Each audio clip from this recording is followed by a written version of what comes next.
Hello दोस्तों, आज आपके सामने मॉक टेस्ट नंबर 2 जो अभिनय सर डाल रहे हैं ना, ये वाली मॉक टेस्ट का दूसरा मॉक टेस्ट, उसका सॉल्यूशन। क्वेश्चन तो आपने देख लिए होंगे, तो अब इन्हें करते हैं।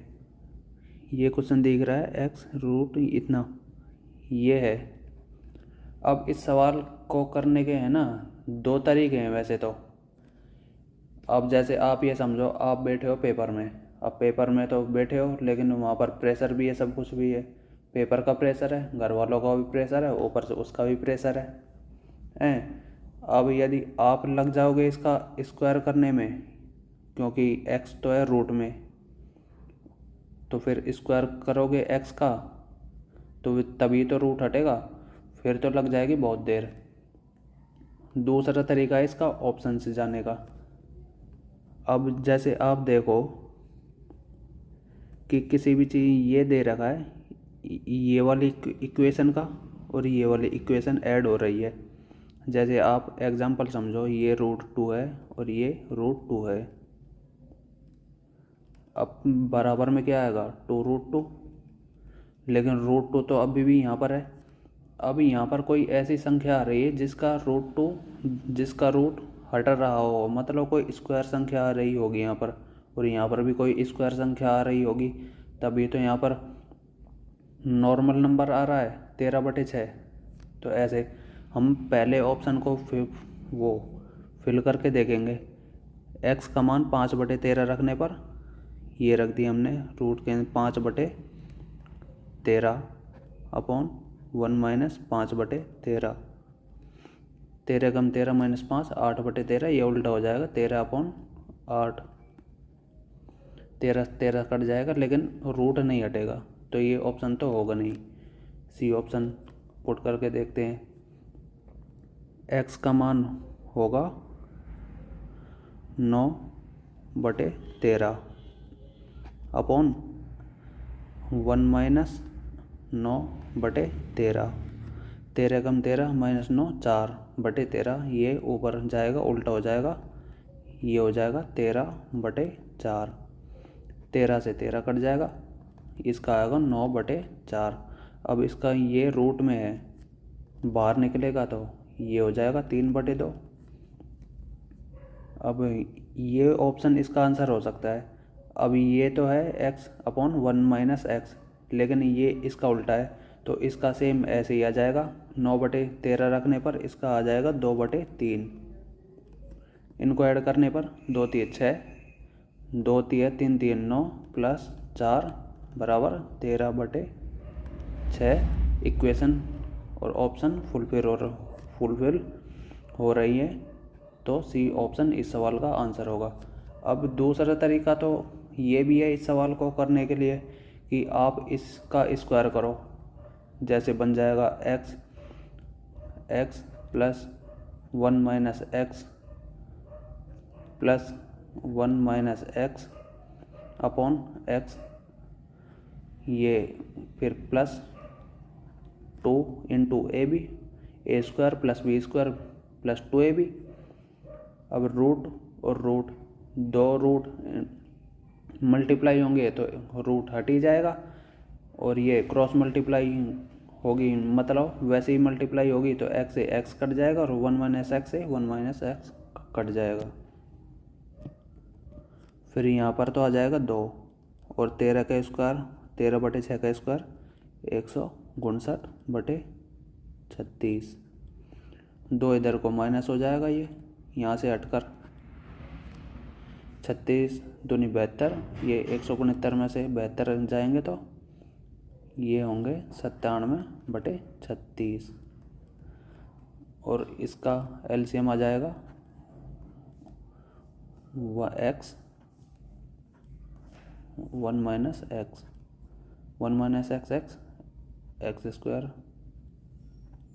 प्लस एक्स से कटेगा 1 माइनस एक्स का square 1 plus x square minus 2x बराबर 97/36। अब या तो इस इक्वेशन से इसको मल्टीप्लाई करो, फिर इसको इससे करो, फिर एक इक्वेशन आ जाएगी, फिर उससे आपको रूट निकालने पड़ेंगे, फिर रूट होंगे जो उस सवाल का आंसर होगा। ये तो तरीका पड़ जाएगा बहुत लंबा, जो एग्ज़ाम में आप सोचोगे। एक दूसरा तरीका है जो एग्ज़ाम में सोचा भी जा सकता है और किया भी जा सकता है, वो है ऑप्शन वाला इस सवाल को करने का। तो नेक्स्ट सवाल पर चलते हैं। ये आप भी करके देख सकते हैं कि इसका स्क्वायर किया और इसका स्क्वायर किया, ये सवाल हो जाएगा इजीली। इसमें से क्या घटाना चाहिए ताकि यह पूर्णतः विभाज्य हो जाए? किससे? 3x - 1 से। 3x - 1 से डिविजिबल हो जाए 3x - 1। इसको 0 के बराबर रख देते हैं। x का मान आ जाएगा 1/3। x का मान 1/3। अब x का मान इस इक्वेशन में पुट कर देंगे तो आ जाएगा ये 27 x³ इंटू x³ आ जाएगा 1/27। 3 का क्यूब 27 माइनस 9 x² 1/9 x का मान फिल कर रहे हैं इसमें -6 इंटू 1/3। x का मान -5। 27 से ये 27 कट जाएगा, 9 से ये 9, ये 3 से ये 2 बार, ये यहाँ पर प्लस का 1 बचेगा, यहाँ पर प्लस का यहाँ पर माइनस का 1, प्लस का 1 माइनस का 1 ये कट जाएगा, ये माइनस का 2 माइनस का 5 माइनस का 7 यहाँ पर बचेगा। अब इस सवाल में पूछ रहा है कि ये इसमें से क्या घटाया जाए कि यह पूर्णतः विभाज्य हो जाए। हमें भागफल लेना है 0। अब इस इक्वेशन में से क्या घटाया जाए कि भागफल 0 आ जाए, और वो भी घटाने की बोल रहा है। तो यहाँ पर -7 हमें घटाना पड़ेगा। ये माइनस और माइनस ये प्लस हो जाएगा, प्लस का 7 फिर माइनस का 7 से ये कट जाएगा, तब आएगा 0 -7। अब इस सवाल का में आप एक और गलती कर सकते हो। जैसे आप इस सवाल में 7 भी आंसर लगा सकते हो, क्योंकि आपने -7 और ये प्लस का 7 रख दिया। आप सोचोगे कि एक -7 और दूसरा प्लस का 7 तो 0 हो जाएगा। तो इस सवाल का ये भी आंसर आप लगा सकते हो। इस सवाल का ये आंसर तब हो सकता था जब ये ऐड करने की गया था, जोड़ने की गया था।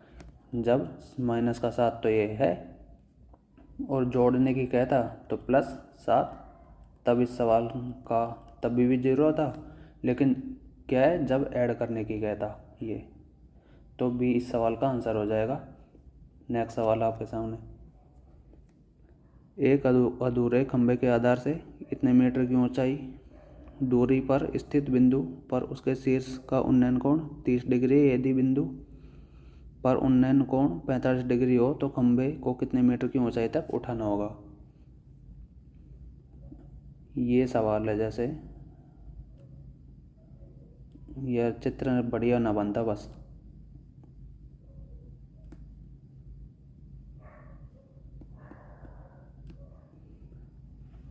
ये कितना है?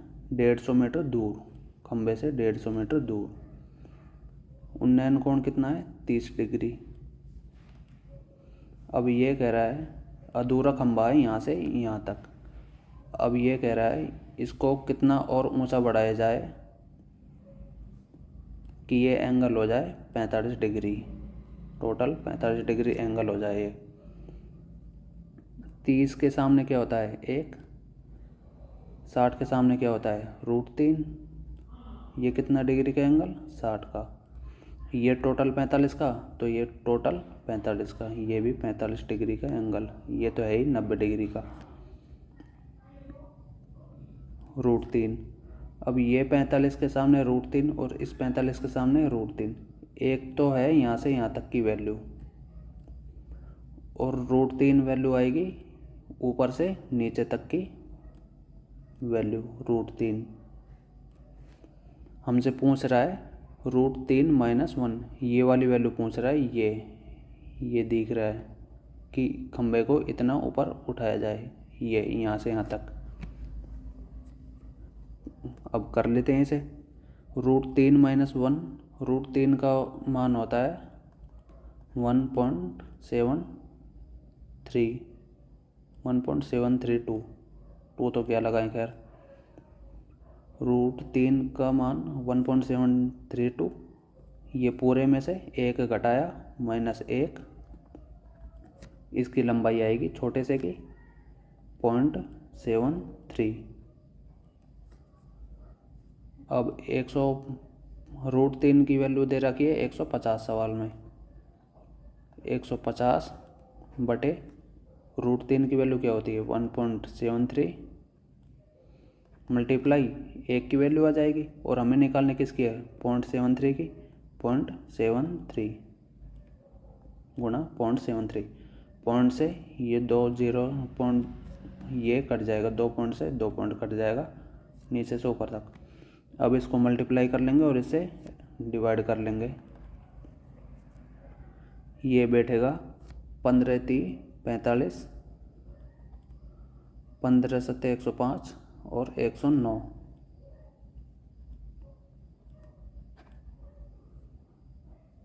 अपॉन 173। 100 से ये जाएगा, डिवाइड करेंगे 17 × 4 = 48, 17 × 5 = 85, 17 × 6 = 102, 17 × 6 = 102 और 102 1020 और 3 × 6 = 18, ये बनेगा 1038। 1095 में से 38 घटाया, 15 में काट गए 7 और ये 8 में से 3 गया था 5, फिर 5, 557।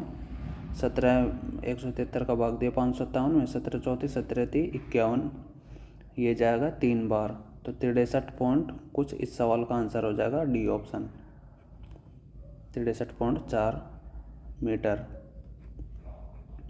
इस सवाल का आंसर हो जाएगा।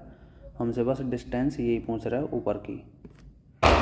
नेक्स्ट सवाल, अंकित मूल्य पर 10% की छूट मिलने के बाद नरेश ने 11,250 में एक टीवी सेट खरीदा। उन्होंने परिवहन पर इतना और स्थापना पर इतना खर्च किया। इसे किस कीमत पर बेचा जाए ताकि कोई छूट न दिए जाने पर अर्जित लाभ 15% हो। ये कह रहा है कि कोई वस्तु है, उस पर 10% की छूट मिलने के बाद इतनी है। अब 10% की छूट मिलने के बाद इतनी है, मतलब ये किसकी वैल्यू है 90% की वैल्यू, तो 100% की वैल्यू कितनी होगी, 9 से काट लेंगे इसे, 9 एकम 9, 2 बचेगा, 9 दूनी 18, 9 पंजे 45, 0 0, ये आ जाएगी 100% की वैल्यू। दूसरा, उसने परिवहन पर, ये तो ये सवाल में ये नहीं कह रहा कि, आप देखो जैसे, अब उसने परिवहन पर 150 और खर्च किए। तीसरा स्थापना पर 800, स्थापना पर 800 रुपये खर्च किए, ये हो गए 0 5, 8 5 13 और 1 14, 3 1, 13,450। अब ये बोल रहा है इसका 15% पर लाभ हो, इतने में इसे बेचा जाना चाहिए, और वो भी कब, कोई छूट न दिए जाने पर। कोई छूट न दिए जाने पर इसकी 100% की वैल्यू 12,500, 150 रुपये इसकी क्या किराए पर और 800 रुपये इसकी स्थापना पर, टोटल वैल्यू हो गई चीज़ की 13,450। अब इसे बेचना है हमें 15% प्रॉफिट पर। इसका 15% निकालेंगे, 15 चौक 15 5 75, 15 चौक 60 60, 7 67, 15 × 45 6 51, 15 एकम 15 और 5 20, 2 0, ये कट जाएगी, 2007.5, 13,450 में से जोड़ेंगे हम 2017.5, ये आ जाएगा 0.5 7 6 4 5 1, 1546 पॉइंट्स हैगा ये, डी ऑप्शन इस सवाल का आंसर हो जाएगा। 15%, या फिर आप ऑप्शन से भी जा सकते हो कि 15% मतलब 100 का सामान 115 में बेच रहा है। अब 115 क्या होता है, 23 इंटू 15 होता है, 23 इंटू 15, 23 इंटू 5, हाँ 23 इंटू 5 होता है। तो आप 23 का मल्टीपल भी देख सकते हो, 5 का मल्टीपल तो सारा है, लेकिन फिर उसमें भी ऑप्शन बड़े बड़े हैं। 23 का पहाड़ा हर किसी को भी याद नहीं होता, दिक्कत ये है ना। तो फिर वैसे ही सवाल ये आसान हो जाएगा। नेक्स्ट सवाल, अरुण ने 4 साल की अवधि के लिए साधारण ब्याज की एक निश्चित दर पर एक धनराशि निवेश की। यदि उसने उसी राशि को 6 वर्ष की अवधि के लिए समान दर पर निवेश किया हो तो उसके द्वारा अर्जित कुल ब्याज पहले की ब्याज राशि से 50% अधिक होता। ये कह रहा है साधारण ब्याज पर तो इसने इंटरेस्ट वो अपना धन निवेश किया। अब 4 साल की अवधि, 4 साल की अवधि के लिए और 6 साल की के टाइम के लिए, 6 साल की अवधि के लिए ये बोल रहा है। यदि 4 साल की अवधि के लिए तो निवेश किया, यदि यह 6 साल की अवधि के लिए निवेश करता तो इसे 50% और ज़्यादा ब्याज मिलता। 50% का मान क्या होता है, 1/2। ये कह रहा है यदि यहाँ पर इसे 2 ब्याज मिल रहा है तो यहाँ पर इसे मिलता 3 ब्याज मिलता, 50% ज़्यादा, यदि ये 6 साल के लिए निवेश करता। अब 2 साल में 1 ब्याज मिल रहा है, 1, 3 - 2 1। अब हमें ये नहीं पता चल रहा कि ये 1 ब्याज, अब ऐसे तो हम एक 50% की वैल्यू और कुछ भी ले सकते थे, इसे 2/4 बना सकते थे, हैं, ये भी है ना। तो हमें ये पूरा नहीं पता, मतलब सवाल में पूरा दे नहीं रखा कि ये 50% है किसका। तो इस सवाल का आंसर हो जाएगा कैन नॉट बी डिटरमाइन। इस सवाल में यही नहीं दे रखा कि 50% है किस चीज़ का। ये तो है कि ब्याज का 50%, लेकिन ब्याज भी तो देना चाहिए था इसे, या फिर इसे मूलधन देना चाहिए। ब्याज भी नहीं दे रखा, कुछ भी नहीं दे रखा, तो इस सवाल का आंसर हो जाएगा can not be determine. X अक्ष के समांतर और एक्स अक्ष से 3 इकाई नीचे की सीधी रेखा का समीकरण। ये कोऑर्डिनेट ज्योमेट्री का सवाल। ये तो होता है एक्स अक्ष, ये -x, ये y, ये -y। एक्स अक्ष के समांतर, ऐसे लाइन जा रही है एक्स अक्ष के समांतर, और एक्स अक्ष से 3 इकाई नीचे, 3 इकाई नीचे, 1 2 3, 3 इकाई नीचे 3 आएगा यहाँ पर। तो ये हो जाएगा y बराबर -3।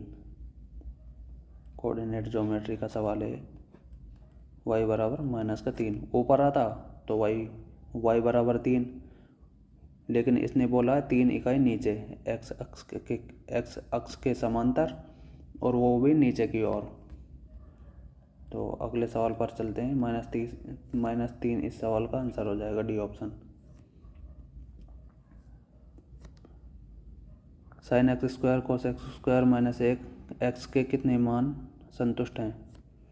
इसमें 45 का मान रख लो आप, 45 भी फिल कर जाएगा मेरे हिसाब से। तो 45 का मान 1/2 cos 45 + 1/2 -1 बराबर 0, ये भी सेटिस्फाई हो रहा है। 90 का मान रख के देख लेते हैं। 90 रखा, 1 + 0 -1 बराबर 0। 90 की वैल्यू भी सेटिस्फाई कर रही है, 45 की वैल्यू भी सेटिस्फाई कर रही है। 0 की वैल्यू कर देते हैं, 0 + 1 -1 बराबर 0, ये भी 0 भी सेटिस्फाई कर रहा है। तो अब देख लेंगे ऑप्शन में, एक बार नज़र मार लेंगे। ओनली 1 वैल्यू ऑफ एक्स, बिल्कुल भी नहीं, क्योंकि हमारे पास 3 वैल्यू तो हमने वैसे ही निकाल ली। ऑन 2 वैल्यू ऑफ एक्स, बिल्कुल भी ये भी नहीं होगा, क्योंकि 3 वैल्यू तो हमने वैसे ही निकाल ली 45 से, और 90 और 0 का मान पुट करके। इनफाइनाइट वैल्यू ऑफ एक्स और no value of X. No value of X ये भी इस सवाल का आंसर नहीं होगा, इस सवाल का आंसर होगा सी, इनफाइनाइट वैल्यू ऑफ एक्स, क्योंकि इस सवाल में ट्रिपलेट भी लग जाएंगे फिर, और फिर 0 से 90 डिग्री के बीच में बहुत सारे एंगल बन जाएंगे, इनफाइनाइट नंबर ऑफ एंगल। तो इस सवाल का आंसर हो जाएगा सी ऑप्शन। नेक्स्ट सवाल, 30 मीटर ऊंचे टावर के शीर्ष का तल उसी तल में दूसरे टावर के पाद से उन्नयन कोण 60 डिग्री है, और पहले टावर के पाद से दूसरे टावर के शीर्ष का उन्नयन कोण 30 डिग्री है।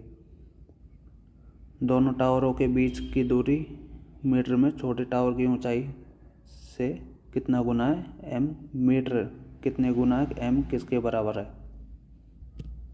इस सवाल में कह रहा है कि कोई एक टावर है 30 मीटर ऊंचा, ये मान लिया 30 मीटर ऊंचा एक टावर है।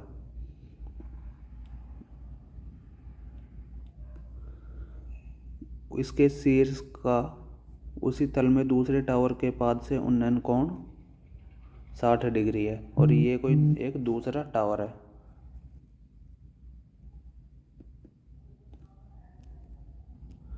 लेकिन ये दूसरा टावर है, लेकिन ये छोटा है इससे। पहले तो ये कह रहा है कि इसका शीर्ष का उन्नयन कोण इसके बॉटम से 60 डिग्री है। दूसरा ये कह रहा है कि इसका शीर्ष का उन्नयन कोण यहाँ से 30 डिग्री है। सवाल में पूछ रहा है, अब ये देख लो, 60 के सामने एक वैल्यू क्या होती है, √3, और ये 30 डिग्री का एंगल हो जाए। 30 के सामने क्या होता है, 1। 30 के ये कितना है, आप इसे मान लो √3, क्योंकि फिर इसे ये क्या है 60 डिग्री, इसका मान माना, ये तो है √3, ये कितना होगा 1, फिर ये √3, तो ये हो जाएगा 3, इसकी वैल्यू हो जाएगी यहाँ से 3 की वैल्यू 30 दे रखी है। पूछ कर रहा है दोनों टावरों के बीच की दूरी मीटर में छोटे टावर की ऊंचाई से कितना गुना है। दोनों टावर के बीच की दूरी कितनी है, √3। छोटे टावर की ऊंचाई से कितना गुना, छोटे टावर की ऊंचाई कितनी है, 1। अब इसमें यहाँ 30, ना तो 30 की ज़रूरत है, कुछ भी ज़रूरत है नहीं। ये पूछ रहा है छोटे टावर की ऊंचाई, इनकी कि दोनों टावर की ऊंचाई छोटे टावर की ऊंचाई से कितना गुना है। 1 का कितना गुना है, √3 गुना है, वो भी 1 का छोटे टावर की ऊंचाई से √3 गुना है इनकी बीच की दूरी। तो √3 इस सवाल का आंसर हो जाएगा बी ऑप्शन। नेक्स्ट सवाल, 1 और 300 के बीच कितनी संख्याएं 3 और 5 से विभाज्य हैं। हाउ मेनी नंबर बिटवीन 1 और 1 and 300 are divisible by 3 and 5 together. साथ में, एक साथ में। तो 300 में भाग दे लेंगे सीधा 300 बटे 3 पंजो 15, 15 दूनी 30, 20 नंबर डिविजिबल होंगे। बीच में 20 माइनस 1 नंबर 19 नंबर डिविजिबल होंगे। इस सवाल का सही आंसर तो ये होगा 19 नंबर। और यदि ये सवाल ऐसा होता ना कि 1 और 300 तक बीच के अलावा तक होता ना, 1 और 300 तक कितनी संख्याएं 3 और 5 से विभाज्य हैं, तब इस सवाल का आंसर होता 20। लेकिन इसने पूछा है बीच की संख्या, इसमें 300 कंसिडर नहीं होगी। ऐसे चलेगी लाइन 15, फिर 30, फिर ये 15 3 45, ऐसे 285 तक, यहाँ तक हो जाएगी 19 संख्याएं। 19 इस सवाल का आंसर होगा सही। ये तो कर लल्लू सवाल है। 13 दूनी 26 और 8 34, 26 और 8 34 बटे 13, 4 में माइनस 2 बचा, 26 34 बटे 13 प्लस 2 13 दूनी 26 और 34, ये हो जाएगा 60/13। यहाँ से यहाँ तक की वैल्यू 8 - 5 3, 3 को डिवाइड करेंगे, 3 डिवाइड 60/13, ये कट जाएगा ये आ जाएगा 20/13 यहाँ तक। फिर 3 से और डिवाइड करना है, 3 इंटू क्रॉस मल्टीप्लाई हो जाएगा 13/20। सॉरी, ये उल्टा हो जाएगा, यहाँ पर डिवाइड कहा है ना, तो उल्टा भी तो हो जाएगा, ये हो जाएगा 20/13, ये आ जाएगा 20 या 60/13। इस सवाल का आंसर होगा 60/13। ऑप्शन तो मेरे को इसके गलत ही लग रहे हैं। खैर 13 दूनी 26, 13 दूनी 26 और 8 34/13 सही है। 4 - 2 2, हाँ ये सही है। 13 दूनी 26 और 34, ये 60/13। 8 - 5 3 से भाग दिया, ये आ जाएगा 20/13। फिर 3 से डिवाइड करा, ये 60/13। इस सवाल का आंसर होगा 60/13। इस सवाल के ऑप्शन गलत है मेरे हिसाब से, तो मेरे क्या सब ऑप्शन ही गलत है, या फिर ये सवाल गलत है, कोई और सवाल होगा। नेक्स्ट सवाल, यदि ए एक समकोण त्रिभुज का क्षेत्रफल है, 20 उस समकोण त्रिभुज वाली भुजाओं में से एक है, तो कर्ण की ऊंचाई की लंबाई क्या है। आप कोई सा भी ट्रायंगल कंसिडर कर लो। जैसे मैंने माना ये भुजा एक, ये भुजा एक, ये कितना होता है √2, 45 डिग्री का मैंने वो ट्रायंगल माना। अब इस ट्रायंगल का एरिया कितना होगा, 1/1/2 आधार इंटू ऊंचाई, तो 1/2 इंटू 1 इस सवाल का एरिया तो हो जाएगा इस ट्रायंगल का 1/2। 1/2 की वैल्यू क्या है, ए तो है इस समकोण त्रिभुज का क्षेत्रफल, और बी क्या है, समकोण त्रिभुज वाली भुजाओं में से एक है। बी हम मान लेते हैं 1, या फिर √2 भी मानेंगे तो भी वही है, कोई आंसर पर कोई फ़र्क नहीं पड़ेगा। हमने माना 1, कोई सी भी भुजा है बी, कोई सी भी, या तो √2 है या फिर बी है। हमने बी 1 मान लिया कि बी ये वाली भुजा है या फिर ये वाली भुजा है। पूछ कह रहा है कर्ण, तो कर्ण पर ऊंचाई की लंबाई, कर्ण पर ऊंचाई की लंबाई ये पूछ रहा है। ये यहाँ से एंगल बाइसेक्टर, ये कौन सा परपेंडिकुलर डाला, ये इस लंबाई की पूछ रहा है। अब ये क्या होती है, 1 × 1/√2, ये होता है 1/, ये आएगा 1/√2। अब हमें ऑप्शन में फिल करके देखना है ए और बी की वैल्यू, कौन सा ऑप्शन सेटिस्फाई होता है और कौन से ऑप्शन से 1/√2 आंसर आता है। पहले में रखा 2 × AB, ए क्या है, ए आया है 1/2 इंटू बी कितना है 1, रूट के अंदर बी की घात 4, 1 की 4 कितनी भी एक ही होता है, प्लस 4 इंटू A² कितना है, A² हो जाएगा 1/4, 1/2 का स्क्वायर 1/4, 4 से ये 4 कट जाएगा, ये आएगा, और ये 2 से ये 2 कट जाएगा, ऊपर तो बचेगा 1, नीचे बचेगा 1 और 1 2, वो भी रूट में 1/√2। ये ऑप्शन सेटिस्फाई कर जाएगा, ए ऑप्शन। नेक्स्ट सवाल आपके सामने, इस सवाल का ए ऑप्शन इस सवाल का आंसर हो जाएगा। 3/x + y + 2x - y = 2, इतना दे रखा है, x/y का मान पूछ रहा है। अब मैंने जैसे पहले सवाल में बताया था ना आपको कि इन सब ऐसे सवाल में एक बार हम वैल्यू पुट करके, ये ऑप्शन पुट करके देख लेते हैं इन्हें। तो एक बार तो हम इन्हें देख लेते हैं कि 3x का मान 3 रखा और y का मान 2। ये कोई सा ऑप्शन आता है क्या? 3/5 ये आएगा, 3 और 2 5, ये 3/5 प्लस 2/3 माइनस 2 1, 2/1 ये भी नहीं आएगा। 3 और 2 3/5, 3 माइनस 2 ये भी ऑप्शन, ये भी 2 के बराबर नहीं आएगा। 5 का मान रखा, 5 कितना हो जाएगा x, और नीचे 1 लग जाएगा तो y की वैल्यू 1। 5 और 1 6, 3/6 1/2 आएगा, 1/2 प्लस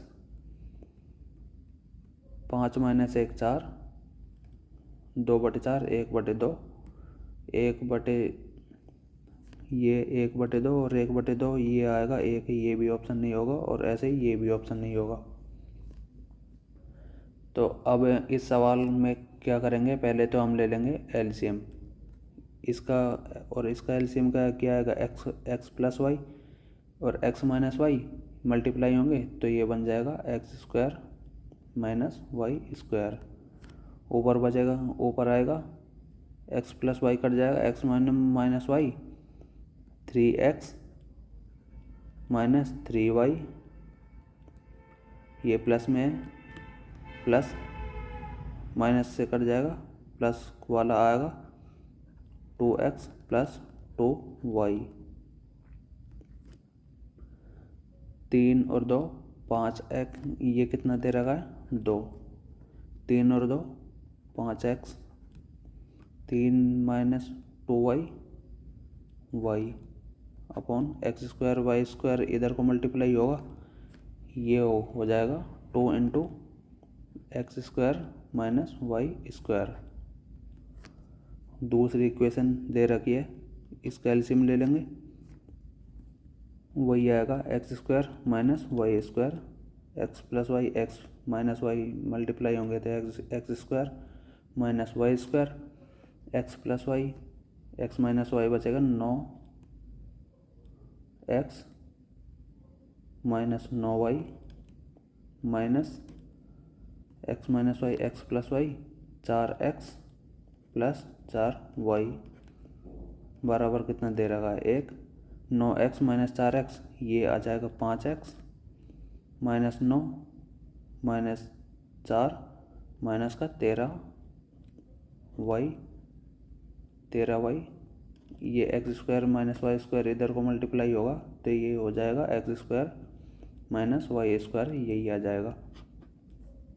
अब x² माइनस y² बराबर आया है 5x माइनस 13y, और यहाँ पर 2x² 2 into x² minus y², यहाँ पर वैल्यू आई है 5x माइनस y। मेरे हिसाब से तो आप इसको कर लो डिवाइड, इस इक्वेशन को इससे डिवाइड कर लो, इस इक्वेशन से। यहाँ पर मान धरा x² माइनस y² डिवाइड करने पर, और यहाँ पर आएगा 5x minus 13y, x² minus y² x² minus y² ये कट जाएगा, क्रॉस मल्टीप्लाई हो जाएगी 2/1, ये 5x माइनस y बराबर ये 5 दूनी 10 x माइनस 26y। 5 इधर को, ये 5 इधर को जाएगा, माइनस का हो जाएगा तो यहाँ पर बचेगा 5x बराबर, ये इधर को जाएगा प्लस में हो जाएगा 25y। x/y पूछ रहा है हमसे, x/y आ जाएगा 25/5 बराबर 5, इस सवाल का आंसर हो जाएगा। अब पेपर में आप ये मत करने लग जाना कि 25/5, वैसे तो ये मैंने आपको दिखाने के लिए किया है कि 25/5, ऐसे छोटे छोटे ऑप्शन, मतलब स्टेप थोड़ा जितना कम करोगे ना उतना क्वेश्चन शॉर्ट हो जाएगा। थोड़ा छोटे में किया करो बस क्वेश्चन, स्टेप को काटा करो, जैसे यहीं पर सीधा आंसर आ जाता 5 5 5 25 x/y, 5 सीधा आंसर यहीं पर आ जाता, तो 5 इस सवाल का आंसर हो जाएगा। नेक्स्ट सवाल, 100 मानों का माध्य 45, यदि पहले 40 मानों में से प्रत्येक में 15 जोड़ा जाता है और शेष 60 मानों में से प्रत्येक में से 5 घटक घटा दिया जाता है तो नया माध्य क्या है। ये बोल रहा है 40 मानों में से प्रत्येक में तो 15 जोड़ा जाता है। 40 में प्रत्येक में 15 जोड़ेंगे तो इंटू 15। एक में पहली संख्या में 15 जोड़ा, दूसरी संख्या में 15 जोड़ा, ऐसे 40 संख्याओं में 15 जोड़ेंगे तो 40 इंटू 15। दूसरा बोल रहा है शेष 60 संख्याओं में से प्रत्येक में 5 घटा दिया जाता है, माइनस 60 संख्याएँ बची, 60 इंटू 5 घटा दिया जाता है। ये 15 चौके 60 माइनस 6 पंजो 30, 600 माइनस 300 300, और टोटल संख्याएँ कितनी है 100, और वो भी कितना होगा इंक्रीज होगा प्लस में 100/3 3, वो भी क्या होगा इंक्रीज होगा 45 + 3 48। इस सवाल का आंसर आ जाएगा एवरेज, वो भी एवरेज 3 बढ़ जाएगा, औसत 3 बढ़ जाएगा। नेक्स्ट सवाल, x प्लस इतना इंटू इतना एक वर्ग संख्या है तो x का मान क्या है। ये गुणासी 54 को हम ऐसे लिख सकते हैं कि जैसे ये 2 ज़्यादा है, इसे ऐसे लिख सकते हैं गुणित्तर 56 - 2, तभी भी वही आएगा। ये तो ऐसे लिख सकते हैं, ऐसे लिख देंगे इसे गुणित्तर 56 - 2, इसे लिख दिया ऐसे, मल्टीप्लाई 7 9 5 6। अब इसमें कुछ ऐड करना है हमें x, जो ये क्या बन जाए स्क्वायर बन जाए, ये बन जाए स्क्वायर। अब ये 7 9 5 6, 7 9 5 6 इससे मल्टीप्लाई होगा, ये तो बन जाएगा गुणासी 56 का स्क्वायर, माइनस ये होगा 2 इंटू गुणासी 56 प्लस हमें कुछ ऐड करना है x की वैल्यू निकालेंगे। और एक आप दूसरा ये और देख लो, जैसे 4 छिकी 24, इसका वो आ रहा है इकाई का अंक 4। अब 4 में ऐसा हम क्या जोड़े कि एक पूर्ण वर्ग संख्या बन जाए। 4 में 1 जोड़ेंगे तो 5, 5 किसी संख्या का वर्ग का इकाई अंक होता है, जरूर बिल्कुल होता है। 5 का स्क्वायर 25 होता है, तो 5 इकाई अंक जरूर होगा ही होगा। 4 में 6 जोड़ेंगे तो 10, 0 किसी संख्या का पूर्ण वर्ग का इकाई अंक होता है, ये भी होता है, वो भी किसका 10 का 20 का 30 का 40 का, ऐसे 4 में 4 जोड़ेंगे ये बनेगा 8। 8 किसी संख्या के वर्ग का इकाई अंक होता है, बिल्कुल भी नहीं होता। जैसे मैं ये कह रहा हूँ 21 का स्क्वायर करा हमने 441, तो इसका इकाई अंक क्या है 1। ऐसे किसी भी संख्या का स्क्वायर करो, उसका इकाई अंक हमेशा 1, 2 भी नहीं आता, 3 4 5 7 भी नहीं आता, 8 9 0 और 6। किसी भी संख्या का स्क्वायर करोगे ना तो उसका इकाई अंक यही आएगा।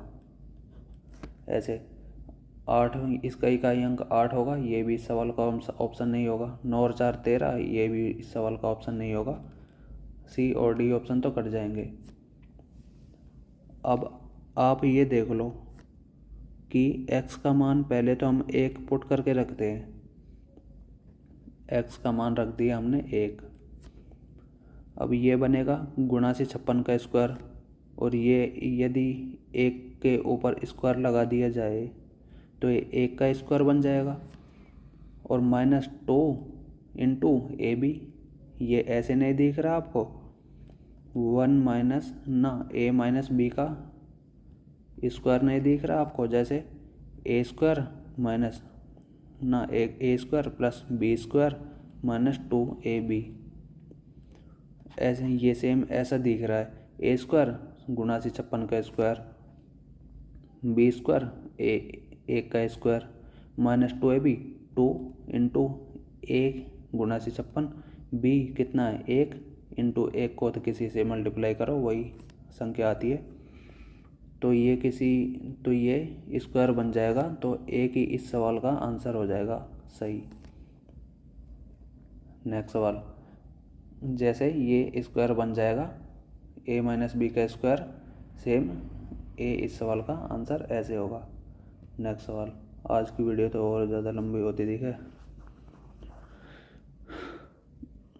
10 थीटा बराबर 1 किसकी वैल्यू होती है 45 की, 45 डिग्री की। 8 इंटू साइन 45 कितना होता है 1/2 ना, 1/√2 plus 5 into sine 45 1/√2 sine theta cube को साइन ये 45 1/2√2 माइनस 2 इंटू कॉस 45 का 1/2√2 क्यूब में प्लस 7 इंटू 1/√2। 45 का मान बस पुट करना है इसमें का, ये 2 से 2 कट जाएगा, 8 और 5 13/√2, ये नीचे वाला 1/2√2 माइनस 1/√2 और 7/√2 एलसीएम आ जाएगा इसका 2√2 नीचे वाले का, 2√2 माइनस 1 ये माइनस 1 माइनस √2 प्लस ये 7 दूनी 14, 14 एक 15, 15 माइनस 2 13, 13/2√2, ये नीचे से ऊपर डिवाइड होगा तो उल्टा हो जाएगा मल्टीप्लाई में, ये 2√2/13, 13 से 13 कट जाएगा, √2 से √2 कट जाएगा, 2 इस सवाल का आंसर आ जाएगा, 2 हैगा ए ऑप्शन। नेक्स्ट सवाल, 3 से ही इतना बटे 4 में से इतना घटा दिया जाए और अंतर को 355 से गुणा कर दिया जाए तो अंतिम संख्या क्या होगी। वाह, ये है सबसे हार्ड सवाल। 5 या 15, 15 चौके 20 न, 5 या 15 और 4 19/5 माइनस 6 पंजो 30 और 3 33/5, इसका अंतर क्या आएगा, 19 में से 33 में से 19 गए तो ये 10 और 3 13 और 1 14/5, वो भी किसका माइनस का। अब इसको मल्टीप्लाई करने की कह रहा है 355 से, 5 7 35, 5 एकम 5, 14 इंटू 71, 14 एकम 14, 14 5 70, 14 6 84, 14 7 98 और 1 99, 994 इस सवाल का आंसर होगा, और वो भी माइनस का है गया कहीं 994, वो भी माइनस का इस सवाल का आंसर होगा, डी ऑप्शन माइनस में आएगा। नेक्स्ट सवाल, 65 छात्रों और 4 शिक्षकों की एक कक्षा में प्रत्येक छात्र को कुल छात्रों की संख्या का 20% मिठाई मिली, प्रत्येक शिक्षक को छात्रों की संख्या का 40% मिठाई मिली, वहाँ कितनी मिठाई थी। ये बोल रहा है कि 65 तो है छात्र, अब टोटल 65 छात्र हैं, लेकिन प्रत्येक छात्र को मिली है टोटल, प्रत्येक छात्र को कुल छात्रों की संख्या का 20% मिठाई मिली। कुल छात्र कितने हैं 65, इसका 20% मिठाई मिली प्रत्येक छात्र को, इसका 20% कितना होगा 1/5, 20% का मतलब 1/5, 1/5 बराबर ये आ जाएगा 13। प्रत्येक छात्र को तो मिली 13 मिठाई, प्लस बचे 4 शिक्षक टीचर, 4 शिक्षक को कितनी मिठाई मिली है, प्रत्येक शिक्षक को छात्रों की कुल संख्या क्या है वही 65 का 40% मिठाई मिली, वो भी किसको प्रत्येक शिक्षक को। 65 का 40% कितना हो जाएगा? 65 का 2/5, 5 13 दूनी 26, 65 इंटू 2/5, 5 13 दूनी 26। बस टोटल इतनी मिठाई आ जाएंगी। 26 इंटू 4, 26 चौके 104, प्लस 13 पंजो 65, 13 छिंगे 78 और 6 84, 845 और 800 और 1 900, 900 × 49 है गया क्या ऑप्शन में? 900 × 49, सी ऑप्शन इस सवाल का आंसर हो जाएगा। नेक्स्ट क्वेश्चन, 3 मीटर चौड़ाई वाले कालीन की आपूर्ति के लिए एक ऑर्डर दिया गया। कालीन की लंबाई चौड़ाई की इतनी गुना थी। इसके बाद चौड़ाई और लंबाई में क्रमशः इतने और इतने % की वृद्धि की गई। 45 रुपये प्रति वर्ग मीटर की दर से कालीन की लागत में कितनी वृद्धि हुई? इस सवाल में कह रहा है कि जैसे 3 मीटर तो चौड़ाई है b और लंबाई कितनी है इसका 1.44 टाइम्स, 3 गुणा 1.44 टाइम्स गुणा इसकी कितनी है लंबाई l। अब कह रहा है कि इसके बाद चौड़ाई और लंबाई में 25% और 40% की वृद्धि की गई। चौड़ाई में तो की गई 25% की वृद्धि, यानी 4 से लंबाई की गई 5, 4 की वैल्यू 3 तो 5 की वैल्यू 5, 15/4। ये तो आ गई नई लंबाई ना नई चौड़ाई। दूसरा कह रहा है लंबाई में की 40% की वृद्धि। 40% का मतलब 2/5, मतलब लंबाई की है 5 से 7। 5 की वैल्यू इतनी है तो 7 की वैल्यू ये हो जाएगा 7 × 21 इंटू 1.44/5। ये नई लंबाई आ जाएगी। अब पूछ कर रहा है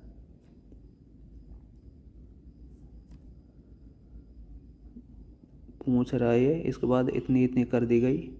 45 रुपये प्रति वर्ग मीटर की दर से कालीन की लागत में कितनी वृद्धि हुई? बस एरिया माइनस पूछ रहा है, तो जैसे इसको इंटू किया, जैसे ये पूछ रहा है ये कोई कारपेट था छोटा सा, अब इसकी लंबाई और चौड़ाई बढ़ा कर इस कारपेट को इतना बड़ा कर दिया।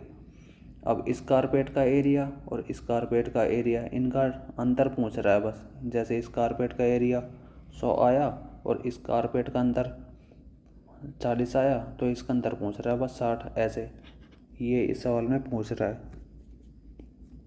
कर देंगे ये इसकी लंबाई इंटू एल इंटू बी, इसका एरिया 3 × 9 इंटू 1.44 पहले वाले कारपेट का एरिया आएगा।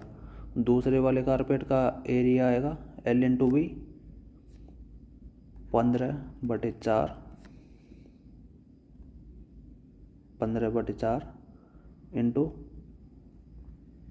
21 इंटू 1.44/5। 5 से कट जाएगा 5 × 15, 4 से कट जाएगा 4 × 12, 4 × 24.36 बार, 21 × 63। अब इसका अंतर पूछ रहा है बस, ये कर लेंगे। ये बन जाएगा 21 × 63 इंटू 0.36 माइनस 9.9 इंटू 1.44। इसको 45 से मल्टीप्लाई लागत आ जाएगी, इतनी वृद्धि होगी। कुछ ये इसको लिख सकते हैं हम 144 को कितना 36 इंटू 4.36 इंटू 4, ये आ जाएगा कॉमन 36 इसमें से 36 इसमें से और 9 36.36 इंटू 9 कॉमन आ जाएगा 9 9 7 63 माइनस 9 चौके 36, ये बन जाएगा 7 माइनस 4 3 .36 इंटू 9 इंटू 3 इंटू 45 रुपये की लागत। इस सवाल का आंसर ये होगा। अब इसको मल्टीप्लाई करनी है, हो जाएगी क्या? 9 तिया 27, 27 इंटू 45 इंटू 36। ये तो कुछ ज़्यादा ही लंबा हो गया सवाल ही। 9 तिया 27 इंटू 36 कर लेते हैं। खैर फिर भी 27 इंटू 36, 6 7 42, 6 दूनी 12 और 4 16, 3 7 21, 3 दूनी 6 और 2 8। ये आएगा 2 7 और ये 972। अब 972 इंटू कितना 45, 5 दूनी 10, 5 7 35 और 1 36, 5 9 45, 3 48, 4 दूनी 8, 4 7 4 दूनी 8, 4 7 28, 4 9 36, 37 38 आएगा क्या? 0 8 6 14, 8 दूनी 16, 8 और 4 12 और 1 13 और 1 436, 436.4 ना 8 से 14, 8 दूनी 16 और 1 17, 437.4, 437.4 इस सवाल का आंसर हो जाएगा। इस सवाल में है तो खैर बिल्कुल रद्दी सवाल, लेकिन बस इसमें ये दे रखी है ना, ये संख्या ये बहुत ख़राब दे रखी है कि इसका 1.44 गुना। अब जैसे ये सवाल ऐसे भी बन सकता था बिल्कुल आसान कि कोई भी संख्या मान लो, जैसे आपने माना ये 4 और ये तो मानी चौड़ाई, और चौड़ाई इसका कितना टाइम्स है मान लो आप 2.5 टाइम्स है चौड़ाई। लंबाई है जो चौड़ाई का 2.5 टाइम्स है, मतलब लंबाई हो गई 10 ऐसे। अब इसका चौड़ाई में तो की 25% की वृद्धि, 4 से 5 हो गई चौड़ाई, और लंबाई 40% की वृद्धि हुई, यानी 5 से 7 हो गई, 5 दूनी 10, 7 दूनी 14 हो गई, 4 दही 40, 14 पंजो 70। बस इसका अंतर पूछ रहा है, 70 माइनस 40 30, और वो भी लागत कितनी है 45। ऐसे ही यदि इस सवाल की वो संख्या अलग होती है, 3 की जगह ऐसे 4 होता तब। बस सवाल में कुछ नहीं है, बस ये तो संख्या दे रखी है ना पॉइंट में, ये बहुत ख़राब दे रखी है। तो ये सी ऑप्शन इस सवाल का आंसर हो जाएगा। ये तो खैर नहीं है। नेक्स्ट सवाल, ABC में ए का आंतरिक कोण समझे विभाजक BC से D पर मिलता है। AB 4, AC 3, A 60 degree, AD की लंबाई।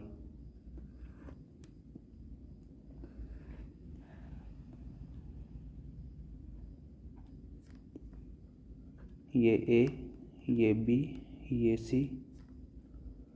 A का आंतरिक समद्विभाजक BC से D पर मिलता है। ये एंगल बाइसेक्टर, ये पूरा 60 डिग्री का, तो ये 30 डिग्री का, ये भी 30 डिग्री का। AB की वैल्यू दे रखी है 4, AC की वैल्यू दे रखी है 3। अब निकाल लेते हैं, हमें निकालना क्या है AD ये हम मान लेते हैं x। अब आप देखो ADB ट्राइंगल है, ADB और ADB और ADC को जोड़ा तो कौन सा ट्राइंगल बनेगा ABC। बस इसे इक्वेट कर देते हैं। और ट्राइंगल का एरिया की क्या होता है, जैसे आपके सामने ये ट्राइंगल दे रखा हो, इसके बीच का कोण दे रखा हो थीटा, और भुजा दे रखी हो आपको ये AB, तो इस ट्राइंगल का एरिया होता है 1/2 इंटू AB साइन थीटा। इस ट्रायंगल का एरिया होता है।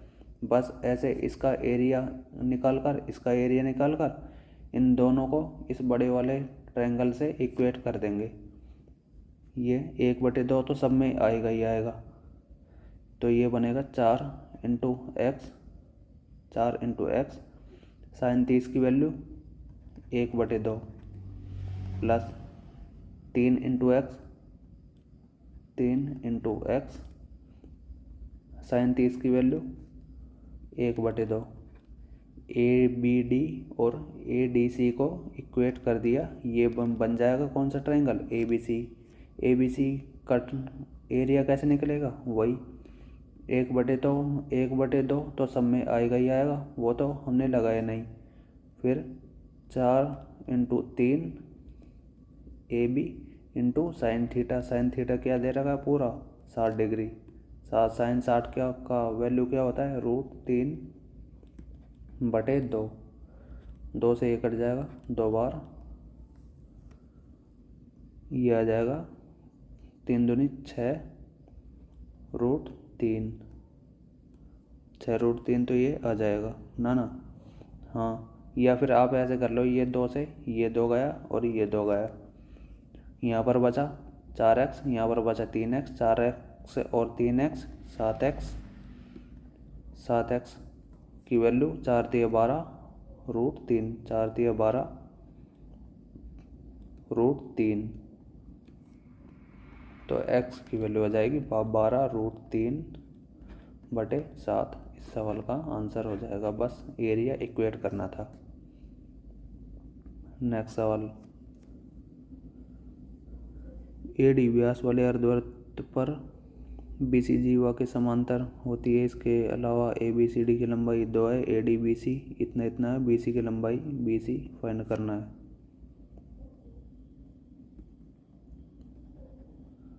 ये चित्र बना लेते हैं, चित्र नहीं बनता बस।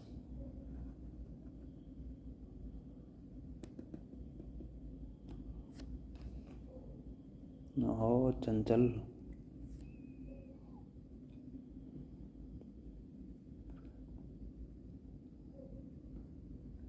ये बना लिया।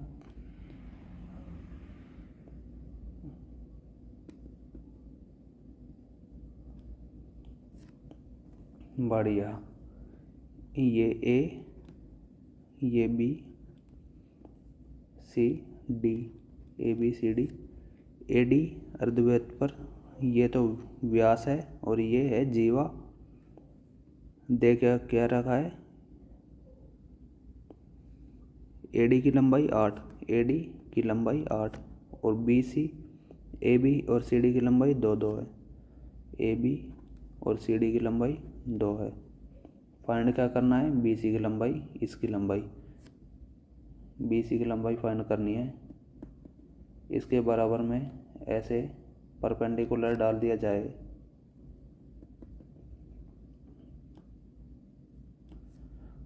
तो मान लो जी ये y है,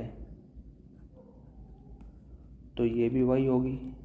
ये इसकी लंबाई और इसकी लंबाई बराबर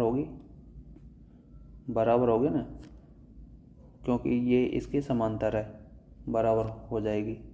अब निकालना क्या है हमें, जैसे अर्धवृत्त है, ये यहाँ से ये किसी अर्धवृत्त में ये बन जाएगा ट्रायंगल, ये ए सी डी, और ये ट्रायंगल कौन सा बनेगा, 90 डिग्री का। किसी भी अर्धवृत्त में कोई भी ट्रायंगल बनता हो जो टच कर रहा है, उसका सी एस है जो, बस वो टच कर रहा हो ट्रायंगल को, वो 90 डिग्री का ट्रायंगल बनेगा। अब ये हमारे सामने है 8, ये दे रखी है 2, ये 2, इसका मान निकाल सकते हैं हम ए सी का। 8 × 64 माइनस 2 दूनी 4, ये बचेगा 60। 60 का रूट लिया तो 2 दूनी 4, 15 चौक 60, ये आ जाएगा 2√15। ए सी की वैल्यू आ जाएगी 2√15। अब और क्या निकाल सकते हैं हम, ये ट्रायंगल है, राइट एंगल ट्रायंगल, तो हम ये सी जैसे इसको मान लो सी एम, हम निकाल सकते हैं, सी एम निकाल सकते हैं हम। आप जैसे ये समझो,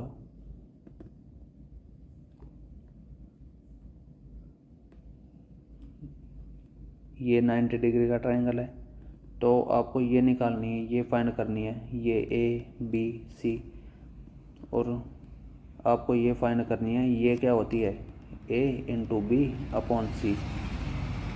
तो ये क्या हो जाएगा, 2√15 अप इंटू 2√15 इंटू 2 अपॉन 8/8, 2 दूनी 4, दूनी 8, ये आ जाएगा √15/2। ये आ जाएगा सी एम की लंबाई √15/2। अब इस और क्या निकाल सकते हैं, आप ये मान लो एम डी एक्स, यदि ये एक्स है यहाँ से यहाँ तक, तो ये भी, इसकी वैल्यू भी कितनी होगी, यहाँ से यहाँ तक एक्स, ऐसे ही होगी।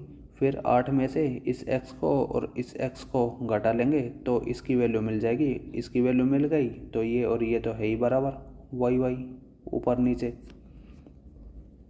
ये आपको दिख रहा है, ये है राइट एंगल ट्राइंगल, इसकी वैल्यू है दे रखी है 2, इसकी वैल्यू हमने निकाल ली है √15/2।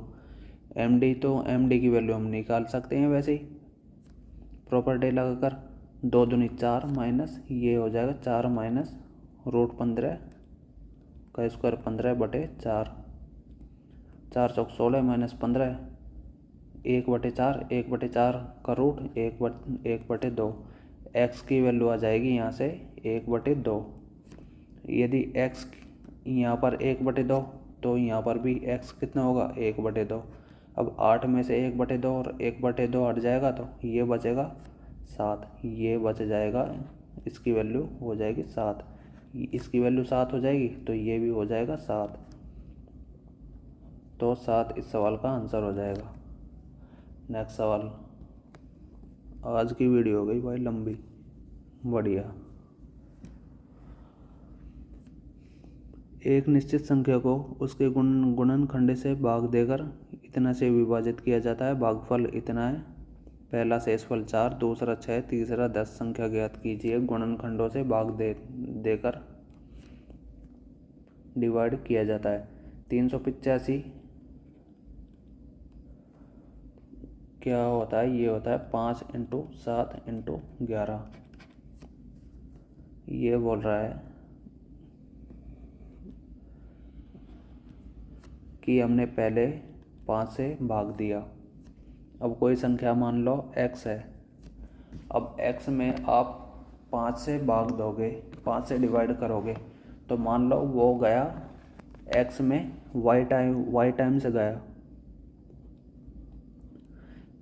x में 5 का भाग दिया तो y बार गया, वो भाग y × 5 प्लस पहला शेषफल क्या है 4, ये होगी संख्या यहाँ तक, y टाइम्स गया प्लस 4 पहला शेषफल। दूसरी, फिर हमने किससे भाग दिया, 7 से। अब 7 से डिविजिबल होने के लिए हम मान लेते हैं ये, इसमें 7 का भाग दिया तो हम मान लेते हैं ये गया भाग पूरा z बार, तो z से z × 7, 7 से डिविजिबल हो जाएगा, प्लस दूसरा शेषफल क्या है 6। अब तीसरी बार हमने भाग दिया 11 का। अब ये संख्या 11 से डिविजिबल होगी तो हमें दे रखा है लास्ट वाला भागफल दे रखा है 102। z की वैल्यू z की वैल्यू हमें निकालनी है 102 × 11 प्लस 6, ये आएगी z की वैल्यू। 11 × 2 11 दूनी 22, 11 × 11 1122 प्लस और एक और इसमें गलती हो गई, ये 6 नहीं ये 10 है। 10 कितना 10 बच रहा है शेषफल, तो 1122 प्लस 10 ये हो जाएगा 1132 आएगी। ये किसकी वैल्यू, जेड की वैल्यू। जेड की वैल्यू आ गई 1132। अब यहाँ से निकाल लेंगे वाई की वैल्यू 1132 इंटू 5 नहीं 1132 इंटू 7 प्लस 6 ये आ जाएगी वाई की वैल्यू। 7 दूनी 14,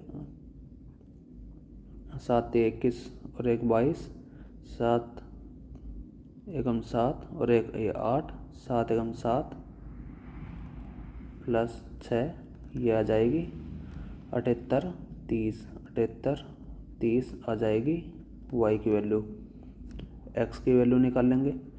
एक्स इसको मल्टीप्लाई किया Y into 5 plus 4, 78 30 into 5 plus 4 ये आएगी एक्स की वैल्यू। और यही इस सवाल का आंसर होगा एक्स, वो संख्या निकल जाएगी। 5 दिया 15, 5 8 40, 41, 5 7 35 और 4 39, ये 0 प्लस 4 संख्या आ जाएगी 39 1 5 4। इस सवाल का आंसर हो जाएगा 39 1 5 4। कहीं गलती तो ना की। 7 दूनी 14, 7 21 और 1 22, 7 एकम 7 और 2 9 ये आएगा 9 गुणासी ना गुणासी 24 प्लस 6 ये आएगा गुणासी 30, 7 9 30, 7 9 30 को मल्टीप्लाई करेंगे 7 9 30, 7 9 30 इंटू 5, 5 3 15, 5 9 45 और 1 46, 5 7 35 और 4 39, 0 प्लस 4 बराबर एक्स। एक्स का मान आ जाएगा 39 654। इस सवाल का आंसर हो जाएगा। नेक्स्ट सवाल, ए बी सी 3 साझेदार हैं। कोई सवाल छूट गया दिखे ना। ए बी सी 3 साझेदार है। ए को लाभ का 9/10 भाग प्राप्त होता है। बी और सी शेष लाभ को समान रूप से साझा करते हैं। ये ए, ये बी, ये सी। ए को 9/10 भाग और बी और सी समान रूप से साझा करते हैं। ए को मान लो 18 मान लिया, बी को 1 और सी को 1।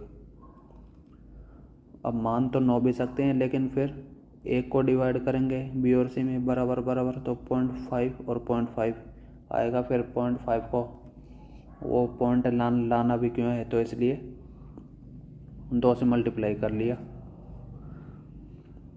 बी और सी शेष लाभ को समान रूप से साझा करते हैं। ए की आय 270% नहीं है, 270 रुपये बढ़ जाती है जब लाभ 12 से 15% बढ़ जाता है। बी और सी का प्रत्येक द्वारा निवेश की गई पूंजी ज्ञात करो।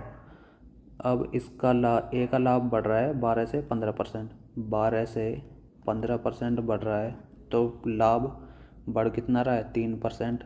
और वो भी किसका बढ़ रहा है, ए का। 18 का 3% बढ़ रहा है लाभ, ए का 30%, ए का 3% बढ़ रहा है, वो भी कितना 270। 3% की वैल्यू दे रखी है 270, 3 से कट जाएगा, 3 नाम 27, 90 बार 90 रुपये।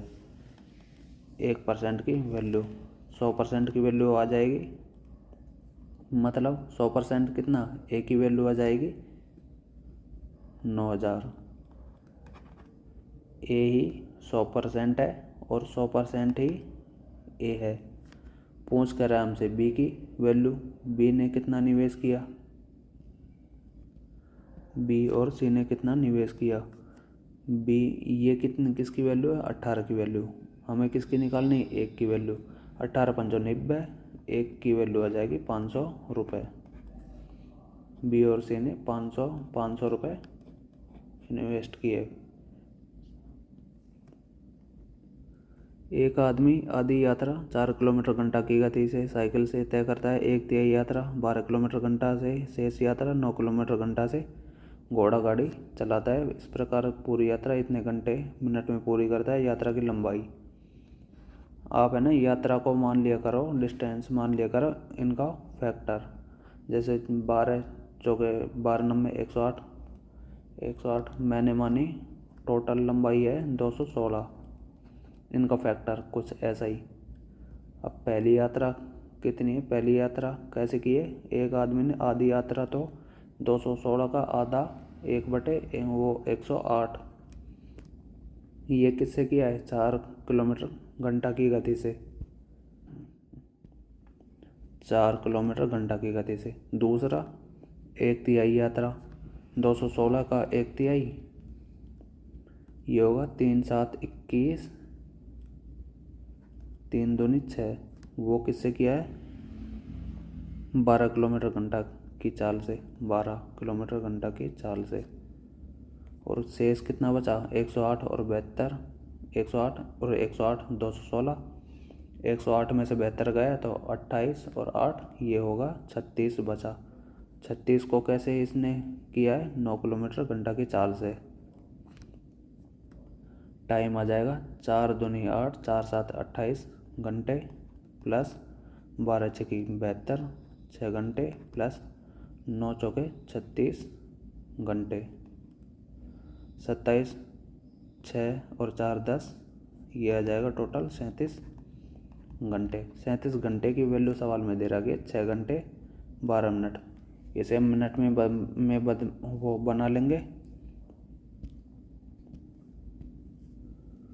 इसकी वैल्यू दे रखी है 6 छंगे 36, 360 प्लस 12 मिनट, 360 और 12 60 70 372, 372 मिनट। इसको घंटे में बदल लेंगे, 60 से भाग इतना घंटा।